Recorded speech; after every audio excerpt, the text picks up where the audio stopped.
and welcome back. Thanks for joining. My name is Berit and today we have another wrap-up of what I've been reading in the last 2 months. We don't have very much on the list, but everything we have on the list was very good. So also I realized while I was writing down what I read during the last 2 months, I realized all of the books are kind of Asian. So yeah, I think that's kind of cool. We're kicking off this wrap-up with Tower by Bae Myung-Hoon. I don't know if that's how you pronounce this name, but I'm doing my best. This is a novel kind of, well, is it a novel? It's a collection of stories actually, which are loosely connected. There are 6 stories in here and all of them are loosely connected. So it doesn't really feel like a novel, it feels more like a story collection about this tower. And this tower, which is called Beanstalk, is a sovereign nation in this book. This is a science fiction book pretty much, and with each story you discover a bit more about what that tower is, what is the history of the tower, how does life in the tower work. And I found that some of the stories were very weird, some were pretty funny, some were kind of both. There is, for example, the first story which I didn't quite understand, and that made the whole reading experience kind of difficult in the beginning because the entrance into the book was kind of difficult, I felt.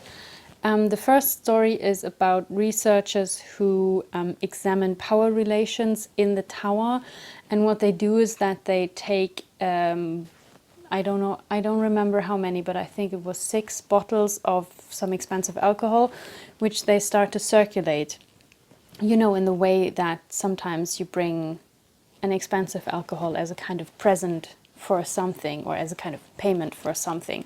And then they examine how the alcohol moves through the building. And that story was kind of difficult to understand, and also it had a twist towards the ending which was kind of weird. And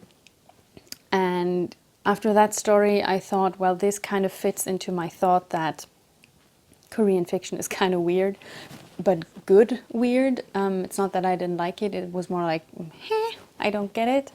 But there's another story called The Buddha of the Square, which I think was my favorite one, about an elephant who potentially reaches enlightenment. And that was kind of, I don't know, there were so many aspects in that story that I enjoyed greatly. So yeah, these stories are very, very different. Some are more easily accessible, some are very hermetic, I felt. But this is a great book. Also, the cover is beautiful. I mean, it is great. Yeah, I would recommend you to read this book if you are up for some science fiction kind of stuff, but science fiction without spaceships and stuff. So this was a very good start to the last 2 months. After that, I read The Three-Body Problem, which is another science fiction book. This is a Chinese science fiction novel, and I have made a whole video about it. So if you want to hear some more detailed thoughts on it, you're very welcome to watch this video. This is a novel about a nanotechnician who discovers very weird countdown in his eyesight, and connected to that he also discovers a virtual reality kind of computer game, video game called The Three-Body Problem. Or was it called Three-Body? Maybe it was only called Three-Body, I already forgot. And the thing in this video game is that it takes place on a planet that is surrounded by 3 suns, and nobody can predict the movement of the 3 suns, which sometimes leads to very cold or very hot phases on this planet, which wipes out civilization pretty much, so that civilization has to rebuild itself. And all of this video game stuff is connected to another story, or well, plot line about a woman who during the Cultural Revolution witnesses how her father, a physicist, is beaten to death and she loses faith in humanity. And then later on, when we have the plot line about the nanotechnician, this woman appears again and those two plot lines are connected. This is not exactly the best summary of the plot, but if you want something more structured and less chaotic, then it would be best to watch the video or to read the book for that matter. After The Three-Body Problem, I read These Violent Delights by Chloe Gong. I have talked about this book in my first attempt of a reading vlog kind of thing. This is a kind of Romeo and Juliet retelling set in Shanghai in the 1920s with gangs and monsters, which I thought sounded like a really cool premise. I did like the book. There were some things that I didn't love about it. Especially, I think I went into it thinking too much that this would be a retelling of Romeo and Juliet. And the thing is that the plot diverges very much from the original, so much so that I was like, well, is it really a retelling?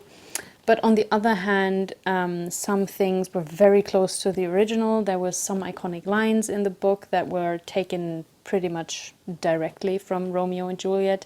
And all the names, or at least the names of the main characters, they were pretty similar. We had Roma and Juliet. We have someone named Benedict, that would be Benvolio. We have someone named Marshall, that would be Mercutio. We have someone named Tyler, that would be Tybalt, etc., etc.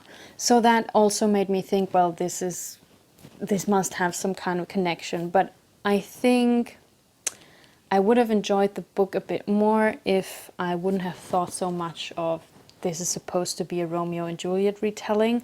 Also, it doesn't tell the whole story because there will be a sequel, which I maybe want to read because I did like the book. It was just that there were some things that I didn't love about it. I talk a little bit more about it in this vlog kind of thing, which you are of course welcome to watch if you want.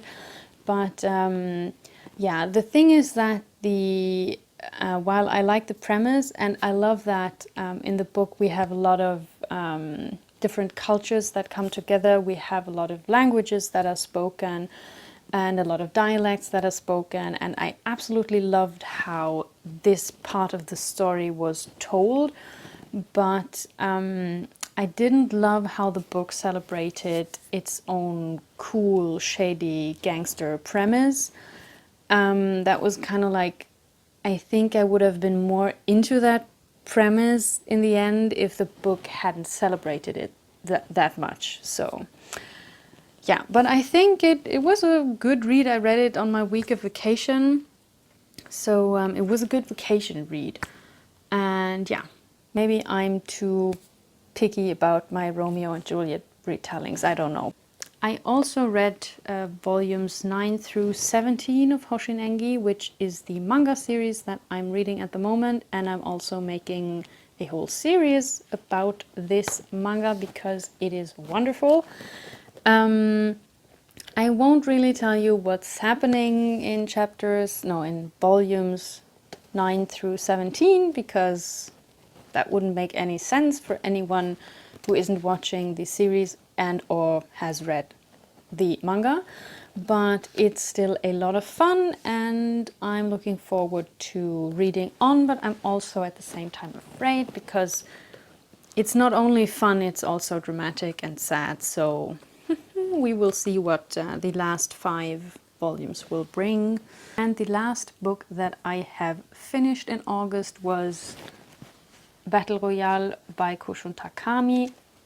This is a novel from the late 90s and it was a reread for me. I read it for the first time like 3.5 years ago and I've been wanting to reread it really bad for the last few months. I don't really know why, I just felt like it, and since my parents were here a few weeks ago, they brought this novel with them because I had already packed it last year when I still thought that they could visit last year, which they couldn't.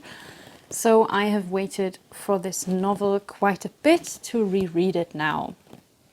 Anyway, chances are you kind of know some things about it because it's quite known, and there is also the movie from, I think, from 2000 or 2001, something like that.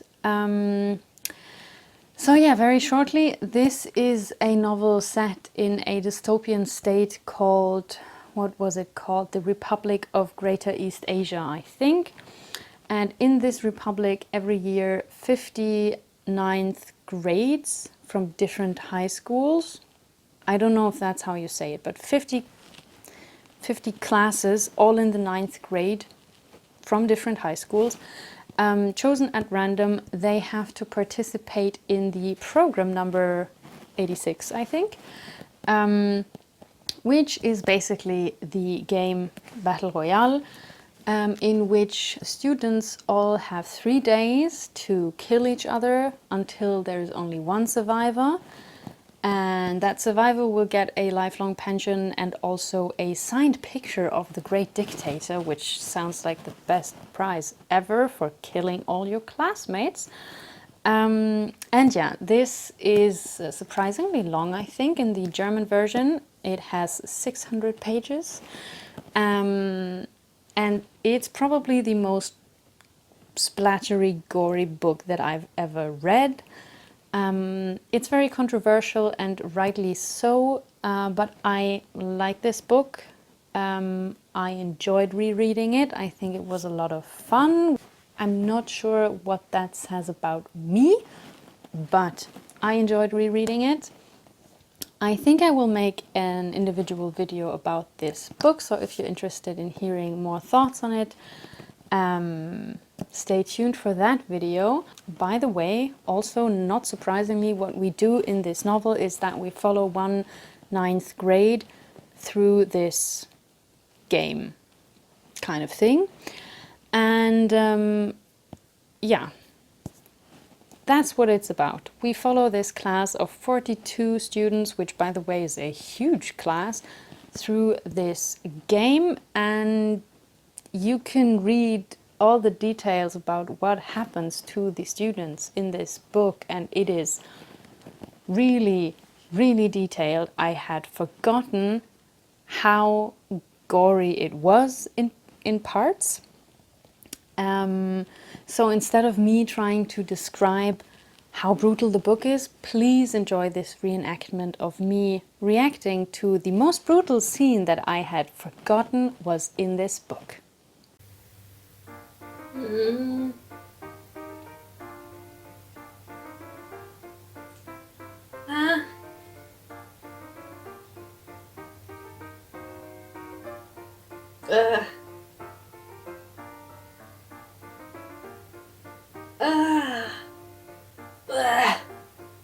Oh God.